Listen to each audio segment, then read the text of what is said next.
ভাই আপনি তো এখন ভাইরাল হয়ে গেছেন, আপনি এখন যদি রাস্তার পাশে নাও বসেন তো দর্শক খুঁজে খুঁজে আপনাকে বের করবে, আপনার খুঁজতে হবে না। সেক্ষেত্রে আপনার কিছু একটা ব্যবস্থা করেন, দোকান বন্ধ কিছু করতে পারেন। তারপরেও বলবো যে তিলে তিলে গড়া এই জায়গাটা গত 1.5 বছর। বাকি যারা আসছে ওনারা তো নতুন, আচ্ছা। 1 মাসও হয় নাই, কিন্তু আমাদের আসলে আমাদের শ্রম গ্রাম সব কিন্তু এখানেই। মানে এই গত জায়গাটায় মায়া মায়া ছাড়তে ভাই পারছি না। সরকারি জায়গায় মায়া করে তো লাভ নেই না, ভাই। মায়া করতে করার লাভ নাই, ঠিক আছে। তারপরেও হচ্ছে গিয়ে গত 1.5 বছর সেম প্লেসে সেম জায়গায় দোকানদারি করতেছি।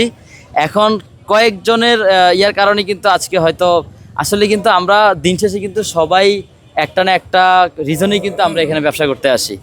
যদি আমাদের যদি আর্থিক অবস্থা বা আমাদের ফাইন্যান্সিয়াল যদি অবস্থা যদি ভালো খুব থাকতো। ভালো থাকতো আমরা হয়তো এখানে আসতাম না। আসতেন না। তো আমরা সিটি কর্পোরেশনের দৃষ্টি আকর্ষণ করবো বা প্রশাসনের দৃষ্টি আকর্ষণ করতেছি যে আমাদেরকে যদি একটু শিথিল করে যদি আমাদের একটু নিয়মের মধ্যে এনে ডিসিপ্লিনের মধ্যে, ডিসিপ্লিনের মধ্যে এনে যদি আমাদেরকে একটু সুযোগ দেওয়া হয়, তাহলে দয়া দুটো করে ডাল ভাত খেয়ে বাঁচতে পারবেন দুটো ইনশাআল্লাহ। ডাল ভাত খেয়ে ইনশাল্লাহ বাঁচতে পারবো। আর কেক খাবেন না। কেকের কথা কি বলবো, আসলে সবই যেটা বলতেছিলাম যে আমাদেরকে যদি একটু শিথিল করে যদি নিয়মের মধ্যে এনে যদি আমাদেরকে একটু ব্যবস্থা করে দেওয়া যায়, আমার মনে হয় যে আমাদের জন্য উপকার হয়। কারণ দিন শেষে কিন্তু আমরা সবাই কিন্তু একটা সিচুয়েশনে এসেই কিন্তু আমরা রাস্তায় বিজনেস করতেছি। রাইট।